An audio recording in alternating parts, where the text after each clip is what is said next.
Welcome to Prayoga Rahmat Channel. Jangan lupa like, comment, and share ya guys. Terima kasih. Halo Sobat Regulatori. Pada kesempatan ini, saya ingin menjelaskan persyaratan dan tutorial cara pembuatan PKRT yang baik atau yang disebut CPPKRTB. Sebelum kita ke tutorial, kita pahami dulu tujuan dan manfaat penerapan CPPKRTB. Jadi, CPPKRTB ini digunakan untuk menjamin agar produk PKRT yang diproduksi memenuhi persyaratan yang ditetapkan sesuai dengan tujuan penggunaannya. Mulai dari mutu, kemudian sistem manajemennya, dan sesuai dengan regulasi, sehingga akan menjamin keselamatan pasien. Jadi, produk PKRT yang diproduksi ini akan menjadi produk yang aman, bermutu, dan bermanfaat untuk memenuhi kebutuhan masyarakat dan menjaga keselamatan konsumen. Berikut ini adalah persyaratan untuk memperoleh sertifikat CPPKRTB. Yang pertama yaitu ada perizinan berusaha. Nah, di poin perizinan berusaha ini kita harus memiliki tentunya akun OSS RBA. Nah, kemudian kita memperoleh namanya nomor izin berusaha atau NIB. Kemudian bisa juga mengajukan sertifikat standar melalui web OSS RBA. Kemudian yang kedua, KBLI sesuai produk yang dihasilkan. Nah, KBLI ini contohnya adalah misalkan Bapak Ibu bergerak di bidang produsen deterjen bubuk gitu ya. Maka KBLI yang digunakan adalah KBLI 20231 nomornya. Itu mengacu di pedoman KBLI 2020, bisa di-download di Google. Kemudian ada surat permohonan sertifikasi CPPKRTB, nanti ada template-nya dari Kemenkes. Kemudian identitas PJT atau penanggung jawab teknis ya, meliputi KTP, ijazah, dan perjanjian penyataan bekerja penuh waktu atau full time.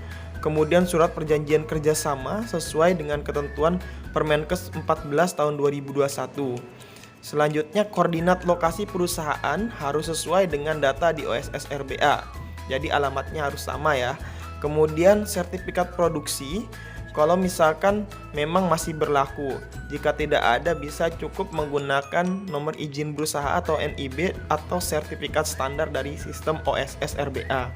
Kemudian sertifikat ISO 9001 dengan ruang lingkup produksi dan distribusi jika ada. Tapi jika tidak ada bisa juga tetap mendaftarkan. Untuk yang kedua yaitu ada sarana dan prasarana. Pada poin layout dan dana bangunan harus dibuat sesuai dengan kaidah CPPKRTB ya. Dilengkapi dengan lampiran foto.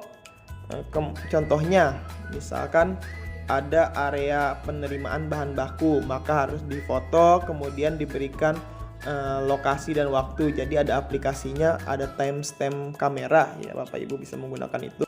Kemudian yang kedua ada laporan produksi PKRT secara elektronik, yaitu melalui sistem e-report namanya. Nanti websitenya ada e-report.alkes.kemkes.go.id. Nanti Bapak Ibu bisa melaporkan laporan hasil produksi terbaru di website tersebut. Jadi harus sudah punya akunnya ya. Kemudian nanti di screenshot bagian beranda, kemudian master product, kemudian data produksi dan data penyaluran. Seperti itu di screenshot kemudian dijadikan PDF. Untuk syarat yang ketiga yaitu jenis PKRT yang diproduksi. Jadi nanti di data izin edar dan kelas PKRT yang diproduksi sesuai KBLI yang diajukan pada proses sertifikasi.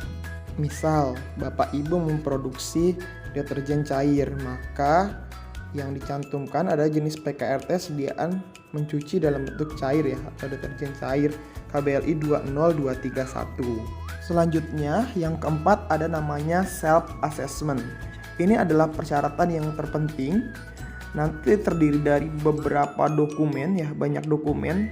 Nanti formatnya ada di Excel, bisa diklik link tersebut.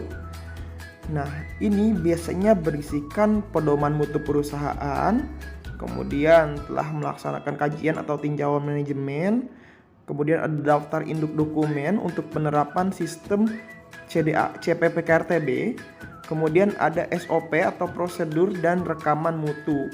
Jadi contohnya di sana ada di poin 2 ya, sumber daya manusia gitu. Nanti akan ada SOP terkait evaluasi karyawan, kemudian SOP kebersihan dan lain-lainnya.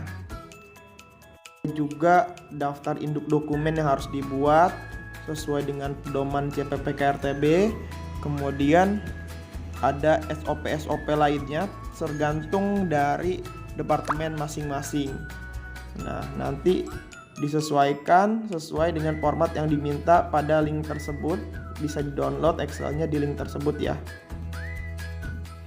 Baiklah, sebelum kita ke tutorial, alangkah baiknya kita harus tahu dulu alur sertifikasi CPPKRTB.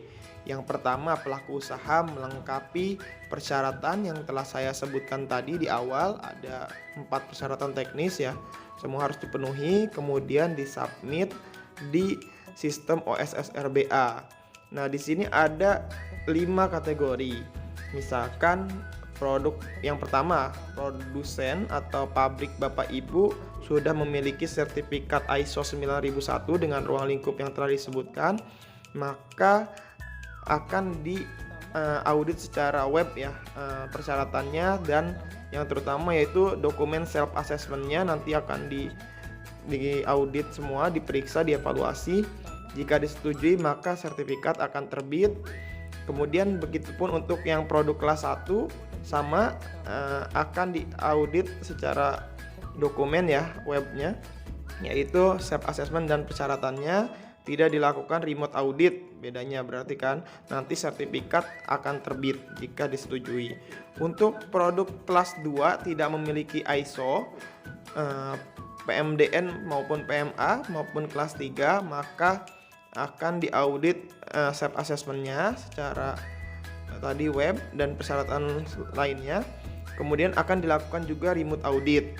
Bedanya untuk PMA nanti tetap akan dilakukan onsite audit oleh Dinkes, begitupun produk kelas 3. Kemudian sertifikat terbit jika disetujui dan nanti akan ada inspeksi post market oleh Dinkes provinsi, seperti itu. Langsung saja kita ke tutorialnya. Yang pertama yaitu harus masuk dulu ke sistem OSS RBA, diklik. Kita klik masuk, kemudian masukkan email dan kata sandinya. Kita masuk, kita tunggu hingga muncul tampilan OSS seperti ini berandanya. Kemudian klik PBUMku dan ajukan permohonan baru. Setelah itu kita pilih sesuai KBLI yang akan diajukan. Misalkan kita ingin mengajukan sertifikasi CPPKRTB deterjen gitu ya, maka kita pilih KBLI 20231. Kita sesuaikan dengan produsen masing-masing. Kita klik, kemudian ajukan perizinan berusaha umku, kita klik. Nah, kemudian pilih sertifikasi cara pembuatan PKRT yang baik. Kemudian klik seluruh. Nah, di situ ada juga rincian jenis data dokumen yang dibutuhkan. Setelah itu yang bawah kita terpilih juga untuk sertifikat CPPKRTB, kita klik lanjut. Setelah diklik lanjut, maka kita akan memperoleh ID izin. Jadi nanti akan bercampur dengan ID izin edar dan ada juga sertifikat CPPKRTB di situ. Diklik pemenuhan izinnya. Nah, setelah ini akan langsung link ke websitenya CPPKRTB atau websitenya Kemenkes ya. Nah, di sini nanti kita bisa mulai ajukan permohonan, yaitu dengan cara yang pertama, kalau misalkan sebagai produsen maka diklik produsen CPPKRTB baru, karena produsen PKRT ya.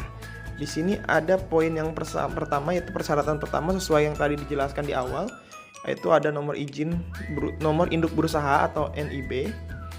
Nah, nanti dia ngelink semua kalau diklik. Kemudian file NIB-nya kita lampirkan juga. Kemudian yang pertama, ini dokumen teknis yang pertama yaitu perizinan berusaha, sertifikat produksi, atau jika tidak ada maka bisa dilampirkan juga NIB atau sertifikat standar ya. Kemudian ada surat permohonan. Ini dia template-nya untuk surat permohonan, yaitu yang pertama ada kop surat perusahaan. Kemudian ada beberapa poin yang harus diisi ya. Jadi ini ada di websitenya Kemenkes, sertifikasi alkes.kemkes.go.id. Bisa di-download di situ, diisi semua untuk filenya. Nanti bisa minta bantuan HRD-nya ya. Kemudian di foto direktur dilampirkan 3x4, ditandatangani di atas materai oleh PJT dan direkturnya, direksi gitu. Kemudian yang selanjutnya ada PJT. Di sini harus ada nama PJT, pendidikan PJT. Jadi PJT itu harus sesuai ya dengan yang dipersyaratkan untuk PKRT. Misalkan pendidikan PJT-nya itu ada S1 kimia atau S1 teknik atau S1 farmasi, apoteker gitu. Harus sesuai. Kemudian kalau misalkan tadi saya bilang jika mempunyai ISO bisa dilampirkan, jadi sertifikasinya bisa lebih cepat, nanti tidak ada audit, jadi hanya self assessment-nya saja yang di audit, yang diperiksa gitu. Kemudian untuk data-data tersebut ini diambil dari OSS ya, nge-link, jadi harus sama koordinat lokasinya. Kemudian ini jika perpanjangan maka harus mencantumkan lampiran CPPK-RTB yang lama. Kalau misalkan untuk poin yang kedua ini sarana dan prasarana, maka dilampirkan layout ya, layout sesuai dengan yang dibutuhkan oleh tim CPPK-RTB, harus ada timestamp dan locationnya. Untuk yang ketiga, jenis PKRT yang diproduksi, misalkan kalau kelas 1 tadi ada di atas ada tisu dan kapas. Kalau misalkan saya ingin mensertifikasi deterjen bubuk, maka sediaan untuk mencuci dalam bentuk deterjen bubuk. Nah, ini ada poin yang terpenting yaitu self assessment. Nanti dalam bentuk Excel diupload di sini.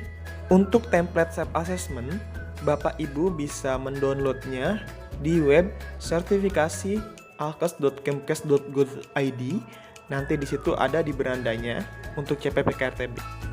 Jika ada yang ingin ditanyakan, maka dipersilahkan untuk ditulis di kolom komentar. Nanti akan saya balas satu persatu. Sekian tutorialnya, semoga bermanfaat. Wassalamualaikum warahmatullahi wabarakatuh.